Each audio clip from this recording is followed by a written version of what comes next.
Vice Chair of the Interfaith Center on Corporate Responsibility. And Father Seamus will be talking about impact investing in Catholic social teaching. Very good. Sorry to bring you all back in from such a nice afternoon. But we were going to order up some rain if you didn't get in here sooner. So we're glad that you came on your own. So in a fairly quick overview of Catholic social teaching as it relates to impact investing, I'm going to do a little bit of that here in the beginning, but not a great amount. I then look at the context, I think, for the evolution of the teaching since the Council in particular, because this is, after all, the 50th anniversary of the Council event. Then spend the bulk of time on impact investing and its contribution to development or opportunity for faith-based and responsible investors. And close, I think I've got a couple of slides on opportunities and challenges. So to begin, in terms of the Catholic social teaching tradition, I think it's always been important and instilled in my learning over the years that it is a living tradition. And its vitality, its strength, and its energy has come out of its engagement with the circumstances and the issues of the day. And therefore, somewhat organic in that regard. But just very quickly, a little journey back that lets us know, I think, what the roots are. And that's important for a fairly balanced look at the teaching. It's developed a reasonable, ethical, moral framework that offers guidance to believers and to men and women of goodwill. And we're going to see a little bit of that in terms of its roots. One of its clear priorities is a more equitable access and sharing and redistribution of resources and assets that are essential for life. And that's long been considered a hallmark of the tradition. So how to take that priority and how it's interacting with the events of the day over time has been much of what the tradition has been about. Some of the places that one looks for the grounding of the scriptural foundations of this tradition are in obviously the Hebrew and Christian traditions, scriptures, but the commandments, the prophets, we're familiar with all of those prophetic readings, many of them which come during the season of Lent. The Beatitudes, challenging to us when they're proclaimed. Matthew 25, could give many others, and a number of the parables that we hear and are read from the lectionary on a regular basis. Interesting, I picked out 3 quotes from the Church Fathers. What I found interesting about these 3 quotes was they were all used within the last 18 months, either by Pope Francis or by Archbishop Justin Welby or Cardinal Nichols under the Dome series at St. Paul's in Cathedral. Not to share one's wealth with the poor is to steal from them and to take away their livelihood. It is not our own goods which we hold, but theirs. John Christensen.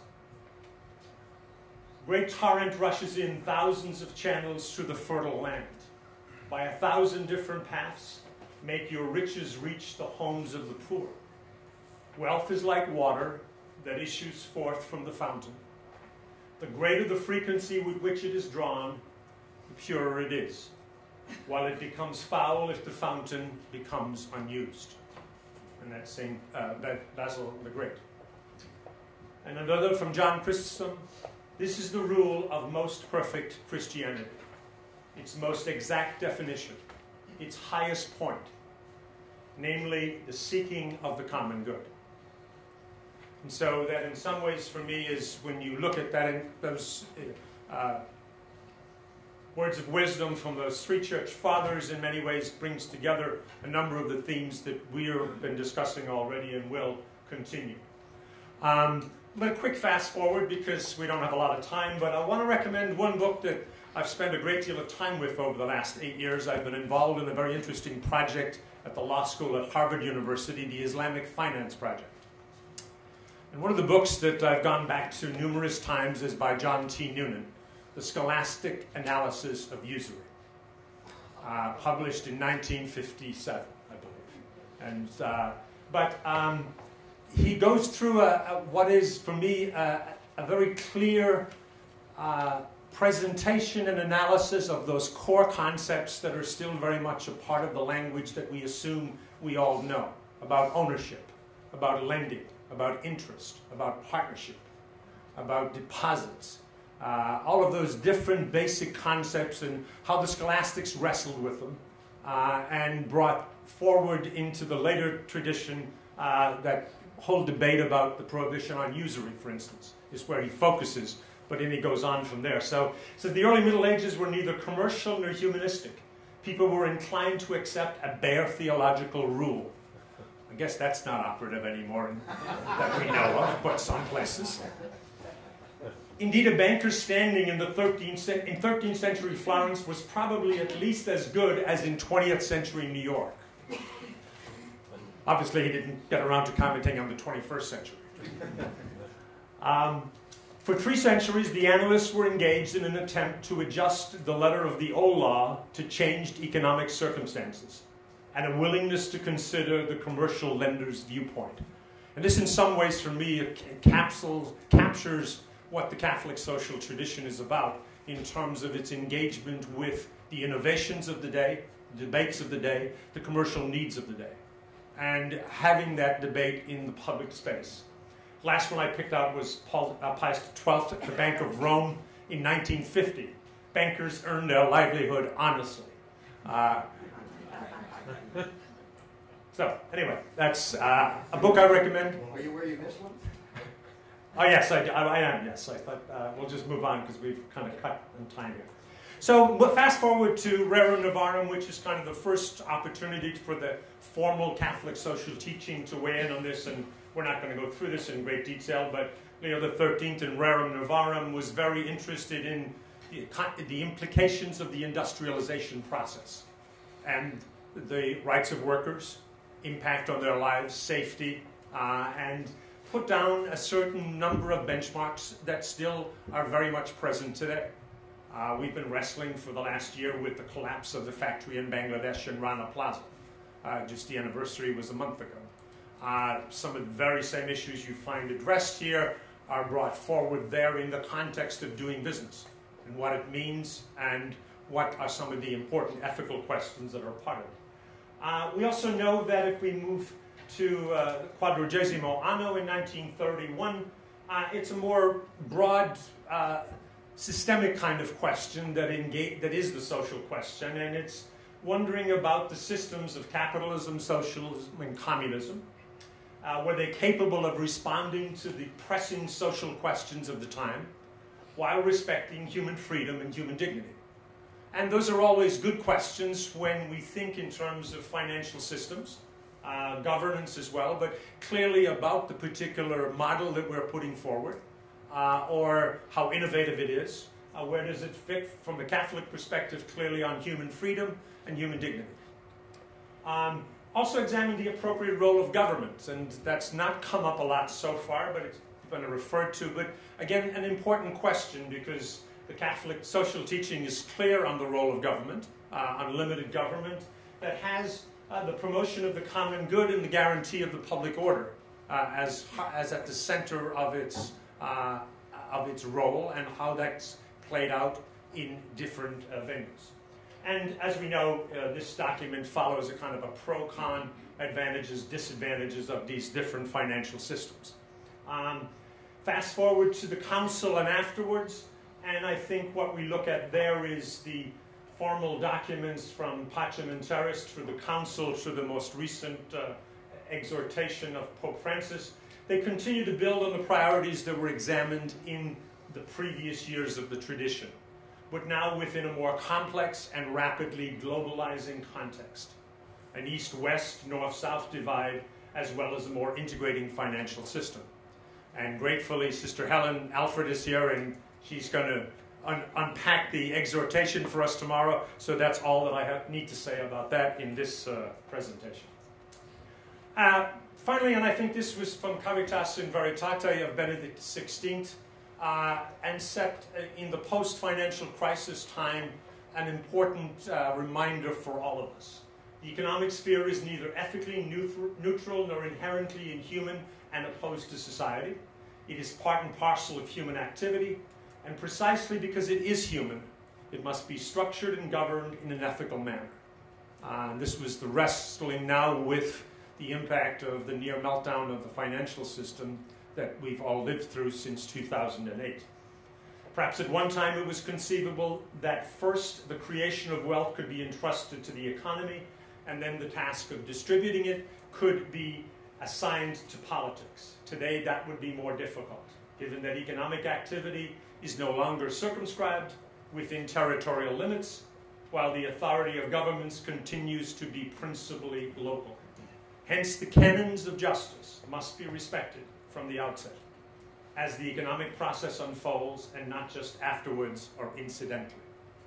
So a real, I think, important lens to look at when we look at impact investing, or any kind of investing. In this particular nugget from CARITAS and VERITATE and Pope Benedict. So fast forward, I think, just keeping in mind what is the context in which this post-Vatican II social teaching has developed. And there's a number of things just to mention. Development and underdevelopment is a language that we've used. First world, second world, third world, fourth world was part of that conversation, if you recall, in one of our delineations. The global north, global south, distributive justice becomes part of the conversation. The carrying capacity of the earth and the scale of human needs to be met. If in 1950 we were talking about a 2.53 billion population, and now we're at 7+ and on the way to 10, what does that mean about the issues and how we wrestle with them? And the scale of what it is we're putting forward, at least in a global context. In a parallel track beginning in the 1950s and continuing each decade thereafter, the UN focused its attention on the great divide between rich and poor through the mechanism of decades of development. That's been an interesting history to look at, as the UN, with its global mandate, has tried to look at what are the pressing needs globally, and how indeed what are the responses, and evaluating making some effort to evaluate how effective we've been at that. The CST tradition entered boldly into that conversation, I would argue, with Populorum Progressio, which was the encyclical of Pope Paul VI, emphasizing authentic human development as an important qualifier, and the universal destination of the goods and resources of the earth. Recent decades have seen a critical examination of the effectiveness and the efficiency of the development agenda. And that's part of the debate, I think, that's, as I have followed it, at least in the development community. And the transfer of resources and technology through tranches of aid, both official and unofficial. There is just a huge question mark up there about how well was it done, how effective was it too much, was it appropriate, was it sustainable? Lots of questions we've already addressed that I think we can learn from. The role and influence of the private corporation in the development agenda. My first experience with that was having conversations at the World Bank on the Chad-Cameroon pipeline, listening to development groups that had spent lots of time in those countries, building clinics or schools, trying to help in education, healthcare, transportation, but then to see a private corporation or a project, partnership corporation, project come in of the scale of that particular pipeline, and its impact on the values, impact on the lifestyles, impact on local communities, and how that plays off of what the development community was doing, trying to do, and how they actually were integrated. More recently, and especially after the financial meltdown, the capacity of the official sector, and we've talked about this already, to sustain their historic levels of aid has surfaced in numerous jurisdictions, as governments experience serious revenue constraints, and it seems to me this is pretty much across the developed world if we look at the budgets that are out there. So, impact investing, contribution to development, and then opportunity for faith-based and responsible investors. This is one of the topics that I think are one of the themes that I like to play, and this is the incubator role of the faith community and of the church in terms of looking at the tradition. I think we see it back in the history of the monastic periods and others in the Middle Ages, but there was this space that church communities could create, not only in monasteries, but at universities and other places, where new ideas could be tested, where new formulas might be discussed or debated, and Noonan's book is a great example of that. So innovative concepts and mechanisms have been created and implemented to respond to the priorities identified in meeting basic human needs and promoting development. So I think, again, that's something for the church, an important role for the faith communities to play, is this incubation. The involvement of parishes and faith communities, I was recently looking at this for the Harvard project. When you look at the history of cooperatives and the origin of cooperatives, and the origin of credit unions, and where they were successful and where they continue to flourish, as an example of options that were placed out there in the financial sector that were brought out of faith communities and interacted with the official sector, but at the same time were bringing a different set of values and influences into the communities that were involved. Concessional credit and financing schemes as demonstrated in the microfinance and microcredit programs. I can point back to 35 years ago when religious orders and faith communities, Methodists, Presbyterians, and others were deeply involved in microfinance and microcredit. They recognized, unfortunately, but they still went into it, that it was a very labor-intensive piece of work. Right?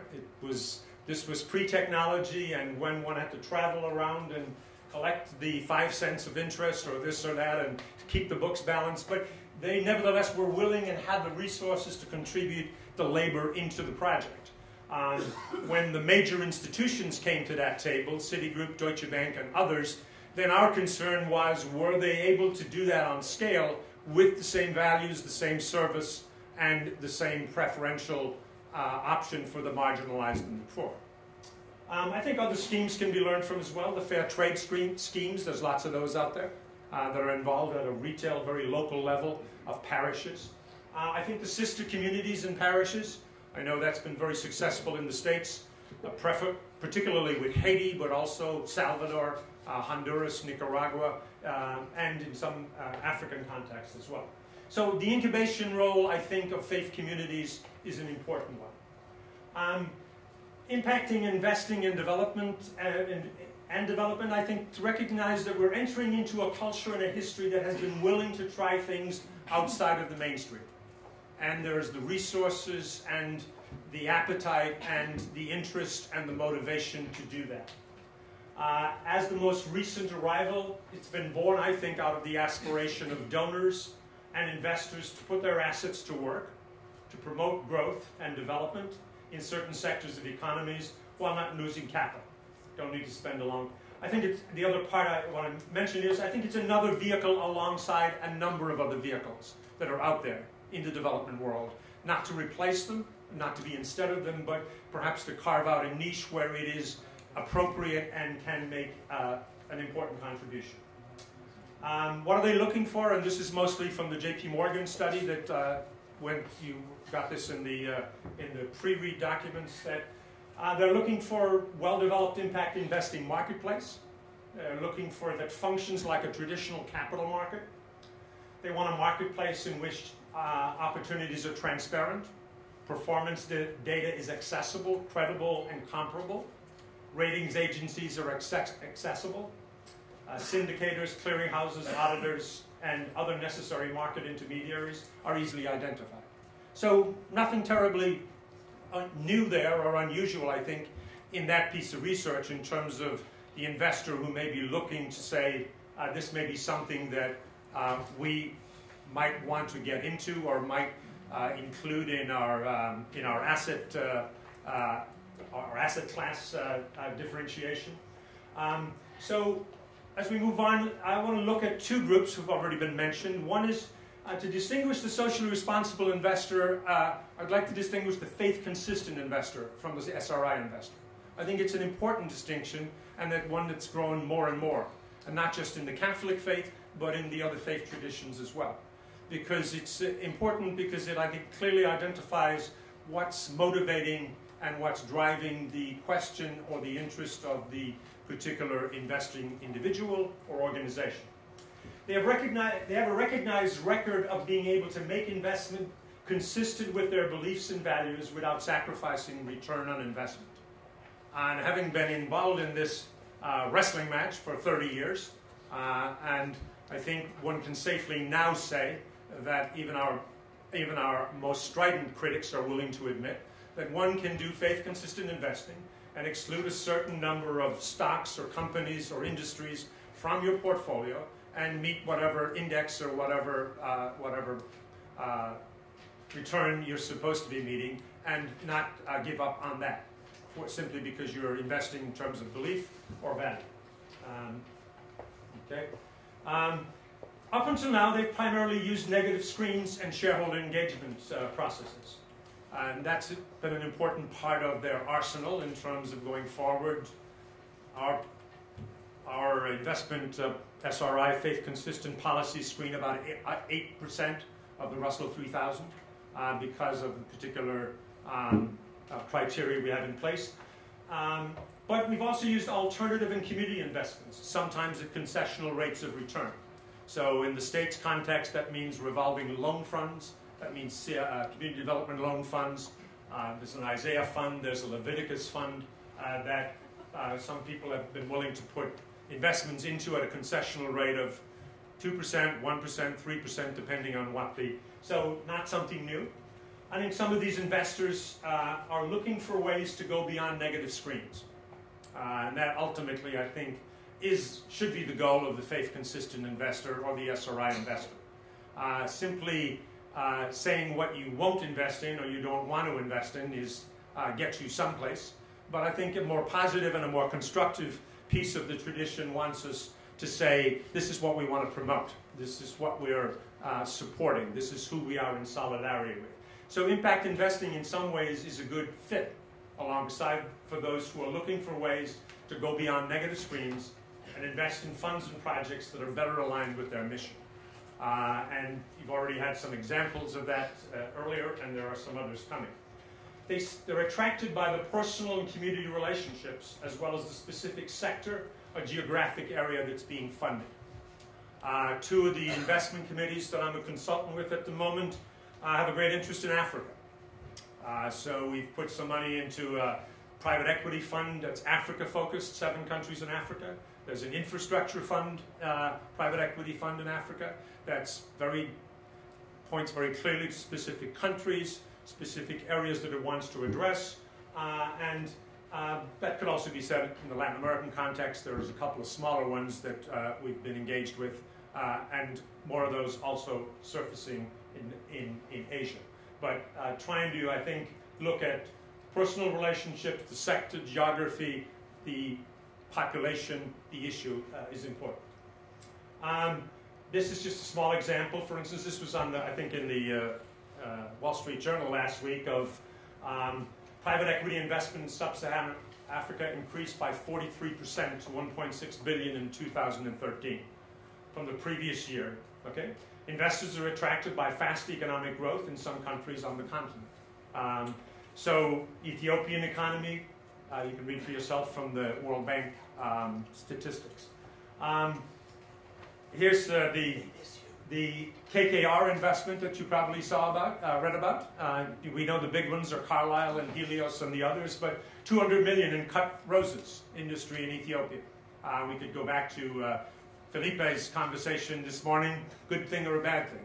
Prejudices in this particular investment, and Oxfam obviously and human rights are concerned about the wider social impact of foreign investors buying land in developing countries, displacement of domestic farmers, creating shortages of much needed local produce. So some important considerations, but nevertheless something that we see as ways in which folks who are looking for investment opportunities. They're not sitting at home on their hands. They're active and playing in the space on a daily basis, on a regular basis, and very fast moving.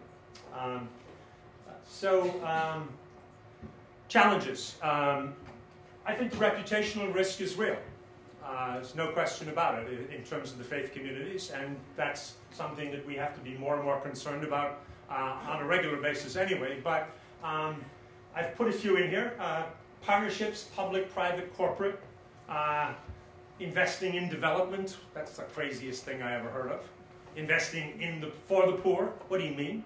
I can tell you my social justice friends wouldn't get excited about much of that, right? They're suspicious of corporations. They don't think that they do very much good. They think they've already claimed enough of the profit and the resources, and they've left a lot of damage behind, whether they're banks or mining companies or oil companies or agro business. So I think that's an important consideration in looking at, the nomenclature we use here and what we're putting forward as where we think the opportunities are, and being upfront and straight about the challenges. The precautionary principle, is it ready for prime time? John Rogers sitting here in front of me, we often address this question with our banking friends during the 2007-2008 period. We always heard about innovation on Wall Street, right? Derivatives and credit default swaps and interest rate swaps, and then there were dark pools, and there was high frequency trading, and then there was all of those things. And I think the question often came up was, what about the precautionary principle here? Where is it being tested? Where's the data? Where are the metrics? And can you give me some sense of the reasonable assurance of success without doing a lot of damage? And I think that's an important principle, not only on Wall Street, but for all of us, in impact investing or private equity or anything of that sort. We do need to be careful, particularly out of a faith tradition, about its impact, as Pope Francis reminds us over and over again, on the marginalized and the poor, who have less resources to push back or less of a safety net, okay, if something goes wrong. I think that becomes an important question. Where does impact investing fit within the prevailing skepticism about the system? A system that promotes inequality. And we've got that debate raging. Pope stepped into it. Ms. Lagarde stepped into it. Number of Paul Krugman and some of the others have stepped into it. Does it promote inequality, and how do we answer those conversations, and where are we in terms of the system as Catholics and as investors and as people who are trying to go back to that core principle about access to resources and access to capital for the poor and the marginalized? Will it exhaust the life-sustaining power of the earth without dramatic adjustments? Where are we going back to that question of scale, carrying capacity of the earth? Holy Father, we're told, is working on an encyclical on ecology, right? We know that the question of ecology is front and center for many folks, whether you're on the climate change side or you're on the, clean air or clean water or access to, a healthy living environment. Where does that fit into the calculation that one makes about the projects that we're putting forward? And so, leave you with those. That's as much as I think 30 minutes worth was about. And happy to take a question or two if we have time, and go from there. Thanks. Do you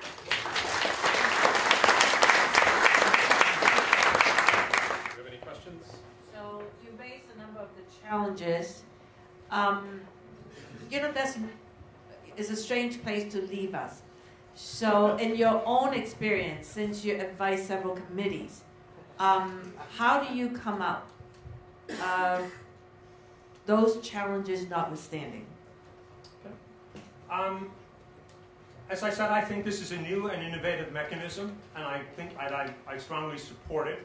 But I think it's important in presenting it to the investment committees of religious orders or Catholic colleges, universities, families, individuals, foundations, to present it with warts and all. This is not a panacea. This is not going to answer everything. It's, as I said, it makes a contribution, and it can. And if matched appropriately with the asset allocation or the mission or the amount of risk that the particular group can take, then I think it works. But left the challenges at the end because I think sometimes we may want to move past those very quickly because they maybe slow us down. And I don't want to slow us down, trust me, and you and I have talked about this because I think the Catholic community has a lot to contribute here, but I think we need to put everything on the table while we're doing that and do it in a way that I think makes a constructive contribution to growth and to development. Father, I thought it was an amazing academic exercise what you just did. I mean, just the sheer decades and centuries of social thought you reviewed was like Return to the Future, Back to the Future. I wonder, as someone who's tried to find clarity in the various religions' belief systems around money and economics, could there be an anthology? And could the Catholics start with an anthology, volume 1, and go to the other religions and say, please follow, to simplify what is the rhetoric for some of us of these beliefs and how they apply in modern life? I know the Jewish community has done some of that, but I, just as Wall Street have come up with a myriad of terms to make the black box even tighter and less understandable. Some of what you have studied is so brilliant here. The anthology would really help us all. Yeah, I mean, I think economic and financial literacy is crucial, and I think particularly among the faith traditions, it's gotten so complicated that in many instances we've left it. One of the intriguing things about this project at Harvard is to sit there with 400 to 500 people who are debating Sharia-compliant bonds, right? And what the Quran says about them and what the leading imams of the day say about them. I can remember, and it's a distant memory, but of looking through the library there at Catholic University in Washington a long time ago now, when you were reading dissertations about interest and usury. And you were reading some engaged conversation from the Catholic tradition in those questions. In some ways, we've moved away from that into the more systemic kinds of thematic debates and left some of this stuff behind. And like as I said, I think it would be extremely helpful, and I think it would help us to clarify a great deal in terms of where we're trying to go and the foundation that we have to build on. An example of this is a faith institutions and impact investing that we published. This was published 5 years ago, and it's an Interfaith little booklet.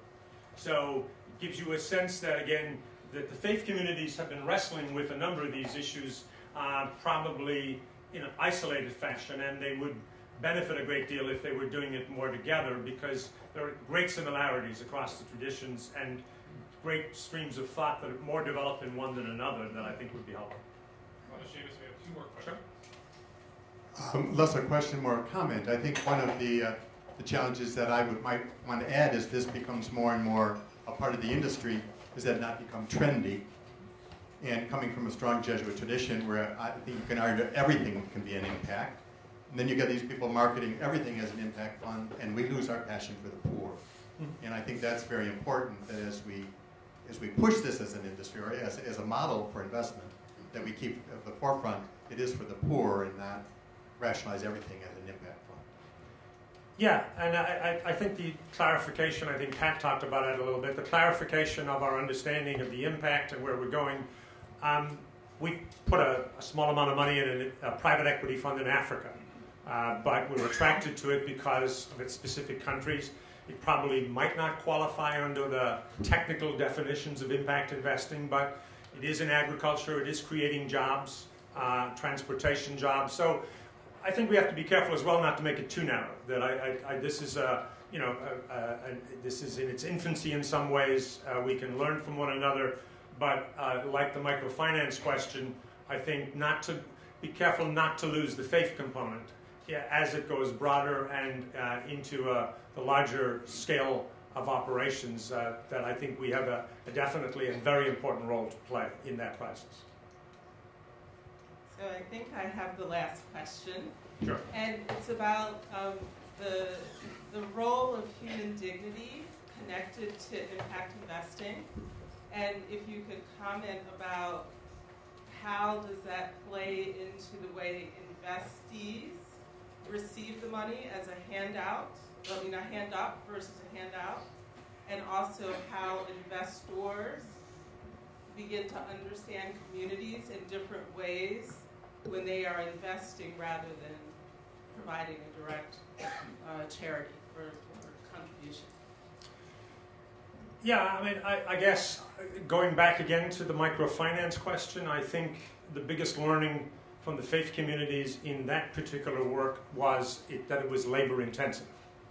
And so that meant that the sisters or the volunteers or CRS or whoever was doing it had to spend time with the people who were taking loans, had to understand what their need was, what their challenges were, and it was labor intensive because maybe there wasn't a lot of technology around, there was lots of distances to travel, and I think that made it work in many instances because there were those personal relationships.